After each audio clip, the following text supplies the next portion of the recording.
Hi hello నమస్తే ఆదాబ్ welcome to our channel blissful retirement. నేను మీ సాయిబాబ్జీని. ఇప్పుడు ఈ రోజున మీకు తిరుమల తిరుపతి దర్శనం గురించి గత 3 ఎపిసోడ్లో కొండ మీద ఉన్నటువంటి అన్ని క్షేత్రాలు అన్ని లొకేషన్స్ చూపించాను. ఈరోజు మరొక లొకేషన్ స్వామివారికి సరౌండింగ్స్లో ఉన్నటువంటి లొకేషన్కి మిమ్మల్ని తీసుకెళ్తాను. మరి ఇంకా ఆలస్యం ఎందుకు, తిరుమల తిరుపతి దర్శనం 4వ భాగానికి స్వాగతం. ఈరోజు మిమ్మల్ని మరొక ప్రశాంతమైనటువంటి ప్రదేశానికి తిరుమల కొండ మీద ప్రదేశానికి తీసుకెళ్తాను. ఇది ఎక్కడుందంటే, మనం ఎక్కినటువంటి వాహనం కింద నుంచి తిరుపతి నుంచి తిరుమలకి వస్తున్నప్పుడు తిరుమల ఎంట్రీ అవ్వగానే లెఫ్ట్ సైడ్కి ఒక ఖాళీ ప్రదేశం ఇలా కనపడుతూ ఉంటుంది. ఇది దాటగానే లెఫ్ట్ సైడ్ని ఈ గీతోపతి ఉద్యానవనం పార్క్ అని బోర్డు కనపడింది. ఇంకా అది మరి అబ్జర్వ్ చేస్తే ఖాళీగా ఉండి పచ్చని చెట్లు పూల మొక్కలతోటి కనపడింది. ఇదేదో చూడదగిన ప్రదేశంగా ఉంది. మళ్ళీ తాపీగా రావాలని అనుకుని మరి రూమ్కి వెళ్ళిపోయి ఫ్రెష్ అయిపోయి సాయంకాలం మాటలు వచ్చానమాట ఇక్కడికి. యాక్చువల్గా మేము అక్టోబర్ 14న వెళ్ళాం. మరుసటి రోజు దసరా ఉత్సవాలని చెప్పాను కదా. మాకు రాత్రి 10 గంటలకి మాకు దర్శనం. 300 రూపాయల టికెట్ కదా దర్శనం. అప్పుడు టోకెన్ మాకు అప్పుడు దొరికిందనమాట అప్పటికి. కాబట్టి రిలాక్స్డ్గా ఇవన్నీ చూడటం జరిగిందనమాట. ఇది ఊరు మొదట్లో ఉంది కాబట్టి స్వామివారి గుడికి చాలా దూరం. ఇది ఎవరు కూడా అంతగా మనం పరిశీలిస్తే తప్ప కనపడదు ఇది. కానీ కొండ మీద తప్పకుండా చూడవలసినటువంటి ప్రదేశం ఈ గీతోపదేశం పార్కు. మరి ఈ పార్క్ అంతా కూడా పచ్చిక మైదానంతో రంగురంగుల క్రాటన్స్ తోటి, అటు గ్రీన్ కలరు ఇటు పింక్ కలరు క్రాటన్స్ తోటి మరి ఎంతో చూడముచ్చటగా ఉంది. ఒక్కటండి, మనం ఒక్కటి గుర్తుంచుకోవాలి. మనం వెళ్ళక వెళ్తూ ఉంటాం పుణ్యక్షేత్రాలకు కానీ ఏదైతే ఇతర ప్రదేశాలకు కానీ వెళ్ళినప్పుడు ప్రశాంతంగా మరి కాస్త రిలాక్స్డ్గా వెళ్ళాలి.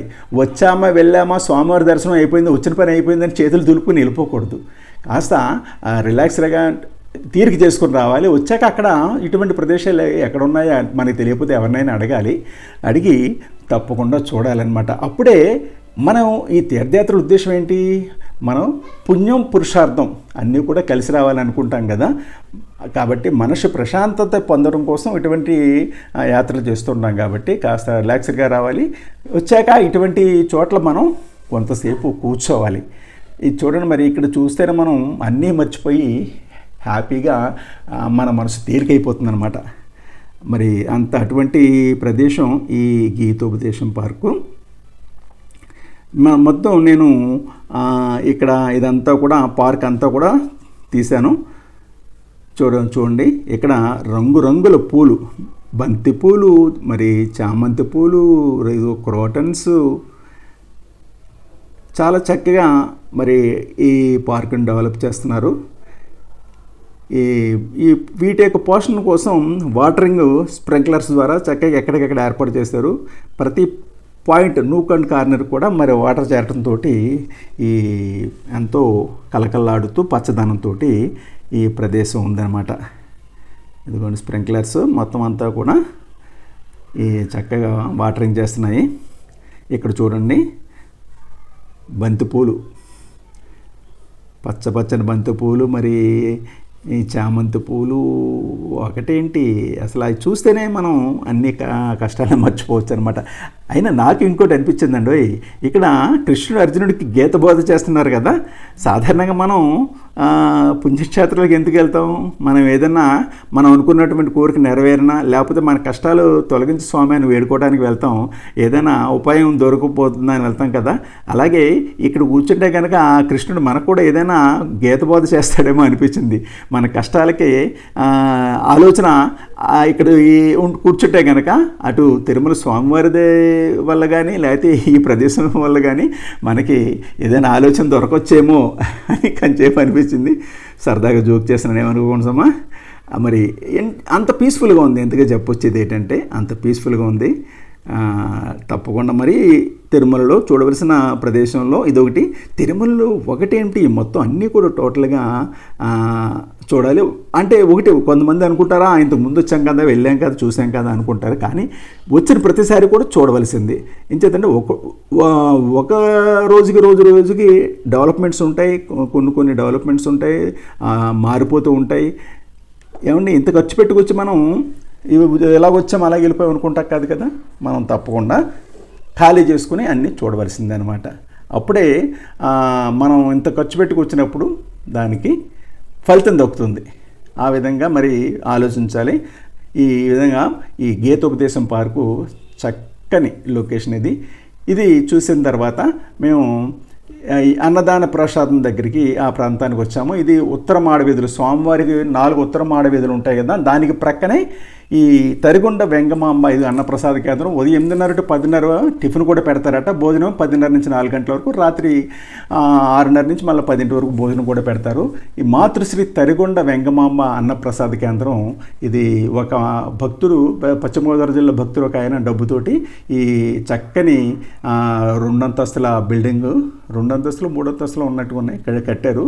విశాలమైనటువంటి ప్రాంతంలో భక్తులందరికీ నిరంతరంగా అన్నదానం చేస్తుంటారు. మరి ఈవిడ పేరు ఎందుకు పెట్టారు తరిగొండ వెంగమాంబ అంటే? అసలు ఈవిడ ఎవరంటే 1730 సంవత్సరంలో చిత్తూరు జిల్లా గుర్రంకొండ మండలంలోని తరిగొండ గ్రామంలో కానాల కృష్ణయ్య మంగమాంబ అనే బ్రాహ్మణ దంపతులకు ఈవిడి జన్మించారట. ఈవిడి 18వ శతాబ్దపు తెలుగు కవయిత్రి. తిరుమల శ్రీ వెంకటేశ్వర స్వామి భక్తురాలు ఈవిడి. వెంకటాచల మహత్యం, ద్విపద భాగవతం అనేటటువంటి ఆధ్యాత్మిక కావ్యాలు ఈవిడ రచించింది. అయితే ఈవిడ బాల్యంలో తన తోటి పిల్లలతో ఆడుకోకుండా ఏకాంతంగా కూర్చొని భక్తి పారవశ్యంలో మునిగి తేలేదట. ఈ అనేక భక్తి పాటల్ని ఆమె ఎంతో చక్కగా మధురంగా పాడేదట. అది గమనించిన తండ్రి ఆమెని సుబ్రహ్మణ్య దీక్షితులు అనే గురువుగారి దగ్గర శిక్షణ పంపారట. ఆయన ఈమెలో ఉన్నటువంటి ఆసక్తిని, గొప్పతనాన్ని గ్రహించి చక్కగా ఆయనకు తెలిసినటువంటి మొత్తం విద్యలన్నీ కూడా ఆమెకి చెప్పారట. ఆ విధంగా ఆవిడ అనతకాలంలోనే ఆమె యొక్క ప్రశస్తి నలుమూలల ప్రాకింది. తర్వాత ఒకసారి ఆమె యొక్క తల్లి తనకు వంటలో సాయం చేయమని అడిగితే, నా యొక్క జీవితం అంతా కూడా స్వామివారి సేవకే తప్ప నేను ఇతర పనులు ఏమో ముట్టుకోనని తిరస్కరించిందట. అంతటి గొప్ప భక్తురాలు ఆవిడ. ఇక యుక్త వయసు వచ్చింది కదా, ఆమెకి వివాహం చేద్దామని తండ్రి సిద్ధమయ్యి వెంకటాచలప్ప అనేటటువంటి ఒక ఆయనతోటి వివాహం జరిపించారు.